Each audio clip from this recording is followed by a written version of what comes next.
Condo versus home, which one is right for you? Welcome back, Thomas Harrington. Another video today. Basically, what I'm going to do today is break down kind of the pros and cons and more so the realities of owning and purchasing a home, detached house, or a condo. For many first-time buyers, younger millennial buyers too, you may be unsure of which one you want, which is right for you. There's a chance you may not have lived in both in your lifetime. So here's kind of the realities and breakdown of each. So the first category I'm going to talk about is the costs. Now, costs can kind of be broken down further into your monthly costs versus the purchase price. To start with the broadest category, when we're talking purchase price, generally speaking, condos give a more affordable option, especially in the suburbs. You can get something new or newer, and it's typically still relatively close to schools, amenities, transit, shopping, etc. These newer condos often don't have astronomically high condo fees and can be overall quite affordable and good to get into something relatively inexpensive. Conversely, the average price of a detached home in our city ranges from about the $420,000 to $440,000 overall, and when you get more into the suburbs, it's more in the $350,000 to $400,000 range. Now, this transitions nicely into the conversation around monthly costs. With condos, well, you have condo fees, which adds to your monthly liabilities and your monthly recurring costs. So, to compare apples to apples, a $300,000 home and a $300,000 condo will not have the same monthly costs. In fact, a $300,000 condo may often be slightly more expensive. The condo fees do affect your ratios when it comes to mortgage pre-approval, so this is a factor to definitely consider as well and can kind of change what you're looking at from a price point of view. So the dreaded condo fees. Now, I'm speaking as a millennial. If you asked any of our parents about condo fees, they'd probably say something along the lines of condo fees are a ripoff.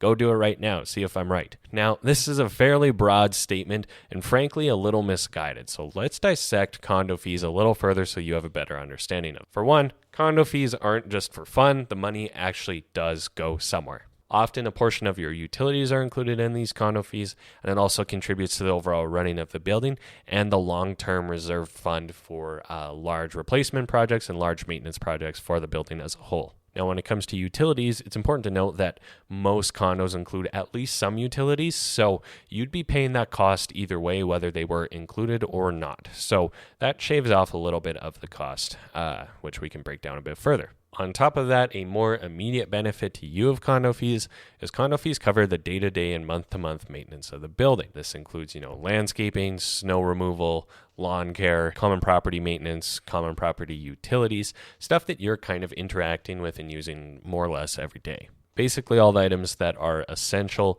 to the day-to-day operation of the condo and to keep the building running smoothly as a whole are part of this.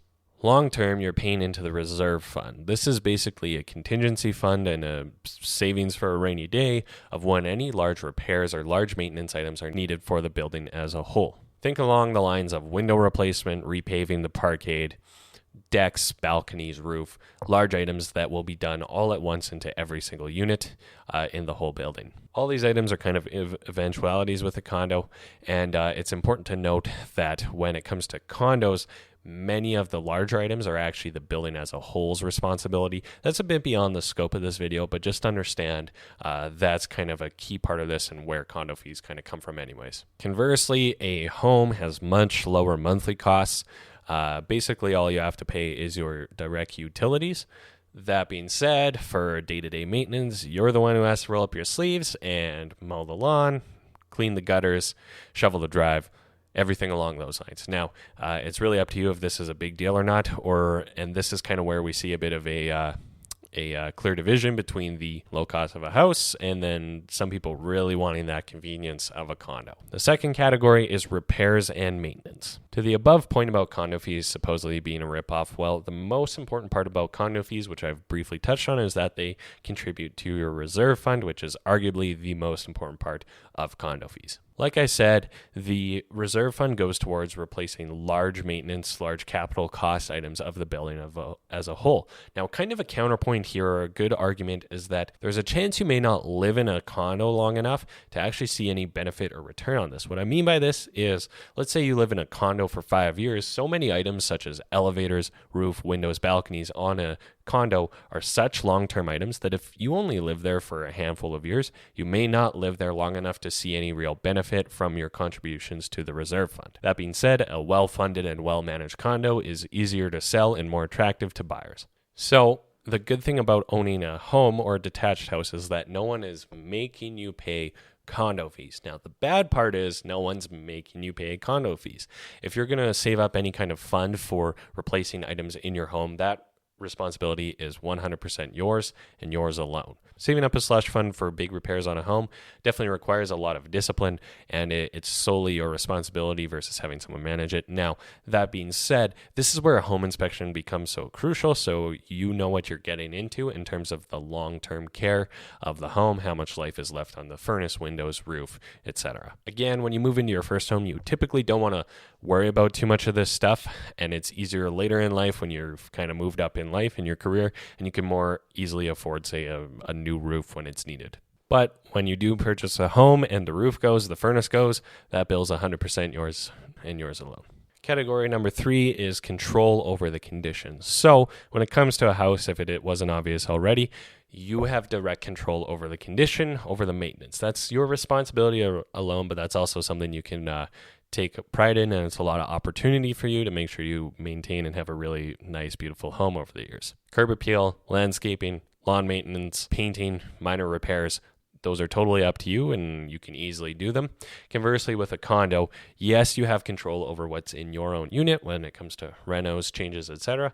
But the building as a whole, you still have to kind of wait on the management company. You can't really change something exterior of your unit without everyone's approval. It's a little more of just a group and collective process. Ultimately, with a condo, conversely, all the decisions are more of a group decision, or at least especially the larger ones. This means there's a vote and group consensus. Now, this isn't inherently a bad thing, but when it comes into a condo, it is a group choice. It's not your decision alone. Just something to be aware of. So just understand you do give up a degree of control as a condo owner. That's not inherently a bad thing because everyone has an equal voice, and you as an owner have an opportunity to attend meetings and even be on the board. You also give up a level of control to the management company. Again, this isn't always bad. Management companies very often manage many complexes.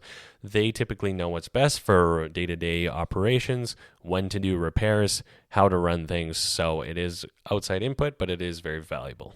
A general tip aside for condo owners is something I've kind of heard over the years is everyone wants to live in a well-managed condo, but not everyone wants to be on a condo board. So the simplest solution to this is join your condo board. It's very doable, and the board of a condo is made up of volunteers from owners in the building. That being said, if you don't want to, I do still recommend attending as many of the meetings as possible. Being a good, proactive condo owner is very key to your long-term success in property ownership. Now, the fourth category is lifestyle and lifestyle design. Now, this is the most broad and kind of subjective, but it also kind of is the most important in many ways. It's been said that we, the millennials, are more so the convenience generation. Now, I can take a step back and say that's true.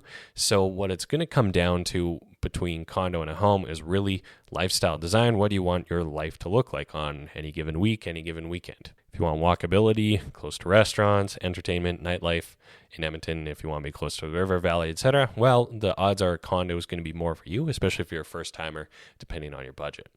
Conversely, if you want more space, larger yard, perhaps you even enjoy tinkering around the house, you want a garage, you're willing to do some work to the property, well, then a detached home is more for you. Now, as of this recording, it has been noted that the whole COVID situation has kind of changed our generation's outlook. We're actually seeing a lot of people move away from condos and apartments to detached houses. The whole stay-at-home thing has really kind of made us reevaluate, and a lot more of us millennials and younger generations are more so shifting their focus towards detached houses, just to have more space, home office, home entertainment, etc. So again, it's about what's really important to you and you in your personal life. If you really don't want to have any maintenance to do on weekends and just enjoy your personal time, well, condo's for you, but you kind of forgo some of the advantages of a detached house. Conversely, going to a detached house, you lose some of the convenience and ease of living in a condo. It's really a kind of pick which one best suits you scenario. And this is where I kind of ask clients, think more subjective. Don't just think about beds, baths, and price. What do you want your life to look like in your free time, in your personal time? That's a good question to ask yourself. So those are my 4 kind of categories for pros and cons of house versus condo ownership. If you have any questions, please let me know down below in the comments or shoot me an email, hello@thomasharrington.ca. If you're still unsure about which one's right for you, please reach out to me. I'd be happy to help, or you can download my buyer's guide. You can find all that online at thomasharrington.ca or westedmontonliving.ca. Again, I'm Thomas Harrington. Thanks for watching this video. We'll chat soon.